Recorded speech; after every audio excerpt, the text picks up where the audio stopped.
शुक्रिया। 6 मैचेस हार चुके हैं। कल तो एक पहाड़ 214 रन का खड़ा कर दिया गया। मेरे ख्याल ये रन देख के ही स्टार्ट अच्छा मिल गया। हमने देखा जो 31 और 23 रन ओपनिंग ने दे दिए, लेकिन उसके बाद फिर सूरत हाल जो है वो काबू से बाहर हो। हैरानगी इस बात की है कि लाहौर के हेड कोच को मैं कल देख रहा था, वो फरमा रहे थे कि बॉलिंग हमारी स्ट्रेंथ है।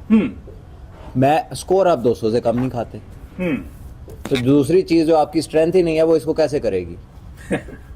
बिल्कुल, बॉलिंग आपकी स्ट्रेंथ है, 200 से कम आप स्कोर नहीं खाते। और उसमें उनका जो कॉम्बिनेशन है वो बन नहीं पा रहा। अगर आप देखें कि कल ब्रैथवेट 10वें नंबर पे आए, यानी कि लंडा उससे ऊपर शाहीन 5वें 6वें नंबर पे वो आ गए हैं। तो मतलब ये टीम तो ऐसा लगता है कि इसमें कि जिसका जो दिल करे वो कर ले, कुछ इस तरह की फील आ रही है। And obviously it's not a professional outlook, ठीक है, जो कि आप 2 टाइम की चैंपियन से रिलेट करते हैं कि यहाँ पे रोल्स में क्लैरिटी होगी। प्रोफेशनल जब हम बात करते हैं उसका मतलब ये कि जिसने जो काम करने आना उसे उसका पता होगा। रेगुलर बैट्समैन ILT का टॉप स्कोरर सिकंदर रजा को बैटिंग नहीं मिल रही। कभी उससे ऊपर बॉलर आ रहा है, कभी उसके इर्द-गिर्द बॉलर आ रहा है, कभी वो नीचे जा रहा है, कभी वो ऊपर आ रहा है। अब्दुल्ला शफी का तो बाहर हो गया, कामरान गुलाम है तो 6वां मैच, उसका पहला मैच था। फ़खर ने वर्ल्ड कप में ओपन करनी है या उधर 5वें पे खेलना है, इधर वो ओपन पे जा रहे हैं, ओपन पे जाके वो कर कुछ नहीं रहे। तो एक टोटल केओस की सिचुएशन है। अगर आप कल देखें, कल का जो स्टार्ट था मुल्तान सुल्तान का, वो आए थे, उनके लिए ये जो है जगह शिफ्ट हुई है। उन्होंने अभी तक सारे मैच एक कंडीशन में खेले हैं, लेकिन आते साथ ही उन्होंने इसको बेहतर अडेप्ट किया। उनका तो नया लड़का खेल रहा था उस्मान, जो पहले 3-4 मैच खेला भी नहीं, पिछले साल इसने सेंचुरी की थी, तो कल भी ऑलमोस्ट उसकी सेंचुरी थी, 96 रन उसने बनाए। उसके साथ अगर आप पार्टनरशिप्स में देखें, रीजा हेंड्रिक्स फिर एक अच्छी इनिंग खेले, रिजवान हालांकि जल्दी आउट हो गए, शाहीन ने कल एक अल्लाह करके एक विकेट उन्हें पावर प्ले में मिली। लेकिन Lahore is struggling to get wickets, Lahore is struggling to bat, Lahore is struggling to field, Lahore is struggling to put up a combination in whatever you name it, and it's a struggle for them. So in the end आप यही कह देंगे कि यार एक बुरा season था, कुछ भी नहीं हुआ। लेकिन जब मंजे हुए लोग पहले साल से लेकर 10वें साल 9वें साल तक अगर यही लोग सारे डिसीजन मेकर हैं, तो अल्लाह करके तो आप ट्रैक पे आए थे 5-6 साल रगड़े खाने के बाद लास्ट नंबर पे, तो फिर नंबर 1 से एक ड्रास्टिक फॉल है बॉटम पे। तो इसमें कहीं तो लैक की है, आपकी एफर्ट्स हो या आपकी कंसंट्रेशन हो या आपका सिंक ना होना, आपकी टीम में क्या होगा। यार आपको नहीं पता कि अगर राशिद नहीं है अवेलेबल तो उसका कोई बैकअप बनाना है क्या? जो आप स्पिनर लाए, क्या वो बैकअप था राशिद खान का? क्या इवन वो हाफ भी राशिद खान का था, ये क्वार्टर भी था? ठीक है, राशिद तो बैट से भी आपको मैच जिता देता है। So I think they had problems all the way. और उन्होंने सोचा होगा कि यार फ़खर 1-2 मैच जिता देगा, शाहीन हारिस 1-2 मैच जिता देंगे, चलो हम we will exist somewhere good. लेकिन अनफॉर्चुनेटली वो भी नहीं हो सका। So he seem pretty disappointed last night की उनकी प्रेस कॉन्फ्रेंस थी। लगा उन्हें कि अब सब हो गया, उनकी करियर ऐसी है ही, नहीं कर सके हम, we tried you know, but उसकी प्रोफेशनल आउटलुक नहीं थी। मैं यही कहूँगा कि they had no plan this time. जब बाबर कप्तान थे पाकिस्तान के, तो कराची के भी कप्तान थे, तो कराची बॉटम पे फिनिश करे। बिल्कुल ऐसी। अब लीग की टीम को आप रिलेट नहीं कर सकते इंटरनेशनल टीम के साथ। ये जिस डिबेट का जिक्र कर रहे हैं, एब्सोल्युटली ट्रू ये बात कर रहे हैं कि वो ऐसे ही डिबेट चल रही है। लेकिन फिक्र ये नहीं होनी चाहिए कि डिबेट चल रही है, फिक्र ये होनी चाहिए कि उसको चला कौन रहा है। जो ये डिबेट कर रहे हैं, क्या उन्होंने जिंदगी में क्रिकेट खेली है? वो प्रोपेगेंडा मशीन्स है। I am sorry but this is the right word, वो प्रोपेगेंडा मशीन्स है। वो किसी से खुश नहीं है। जिससे उनकी आजकल सलाम दुआ अच्छी है, वो कहेंगे अनु बना दो जो बनाना। So if that is the category who is discussing captaincy, if those are the people who are pushing कि ऐ नहीं है होना चाहिए, ये नहीं होना चाहिए, तो then let it be। क्योंकि पाकिस्तान में एक चीज तो है ना, सबके पास टाइम बहुत है और उस टाइम को यूटिलाइज हम लोग किधर करते हैं जो हमारी एक्सपर्टीज नहीं होती। इट डज नॉट मीन कि आप अगर किसी चीज को कवर कर रहे हैं तो आप उसमें एक्सपर्ट बन गए, ठीक है।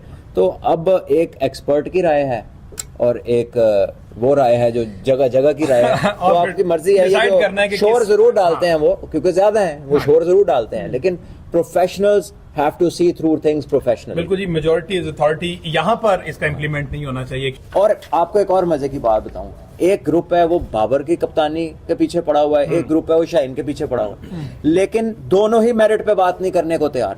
यानी अगर पीएसएल ही म्यार है, अगर लोकल डोमेस्टिक की कप्तानी ही म्यार है, तो most successful captain is Mohammad Rizwan. Exactly. सबसे ज्यादा कायद आजम ट्रॉफी में इन सब में से ज्यादा लीडरशिप उसने की हुई है।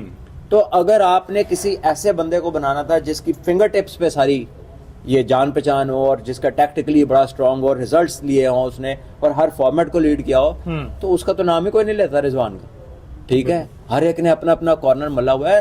तो मेरिट का फुकदान तो बातों में भी आ गया, यानी अब तो बातों में भी मेरिट नहीं रहा। कोई किसी के लिए बोल रहा है, कोई किसी के लिए बोल रहा है, लेकिन जहां मेरिट है, जहां से आपको नजर आना चाहिए कि ये रिजल्ट आया हुआ, उसकी तो कोई बात ही नहीं करता। अच्छा, इसको आपने अगर कहा मैं सेकंड कर दूं स्टैट्स के साथ, तो मोहम्मद रिजवान ने 42 मैचों में अब तक कैप्टन की है पीएसएल में, जिसमें से 29 मैचों में उन्होंने कामयाबी हासिल की है। और अगर एवरेज वाइज देखें तो he is way above 69% success rate है, which is highest in the history of PSL.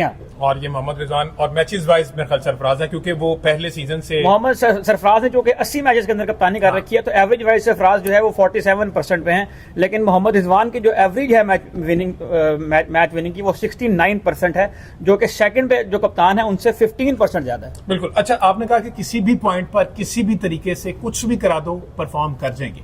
ये जो हर मैच के बाद एक पर्ची के ऊपर लिख के दिया हुआ है, परफॉर्म करेगा तो वो तो प्रोडक्ट है, लेकिन he is ready to go. हाँ, वो he will not say pick and choose, उसकी नहीं भी होगी ना, तो वो मेंटली उस जगह पे पहुंच चुका है तो बाद में करके। ये नहीं कहेगा कि भाई मेरा तो ये नंबर नहीं था जहां पर मुझे भेजा, इसलिए परफॉर्म नहीं हो पाया। अच्छा, अब सवाल सिर्फ ये है कि हर मैच के बाद शाहीन आफरीदी कहते हैं बॉलिंग हो बैटिंग हो, भाई लेफ्ट राइट कॉम्बिनेशन जो है, अब उनसे जब पूछा गया कि कार्लोस ब्रैथवेट का, आपने खुद ही कहा कि 10वें नंबर पर उसे भेजा है, ठीक है, ऊपर शाहीन शाह अफरीदी चले गए हैं। उनसे जब बाद में पूछा गया तो वो लेफ्ट राइट कॉम्बिनेशन जो बॉलर खब्बा सजा आ रहा था, तो मैं उसको टैकल करने के लिए मुझे ऊपर जाना पड़ा।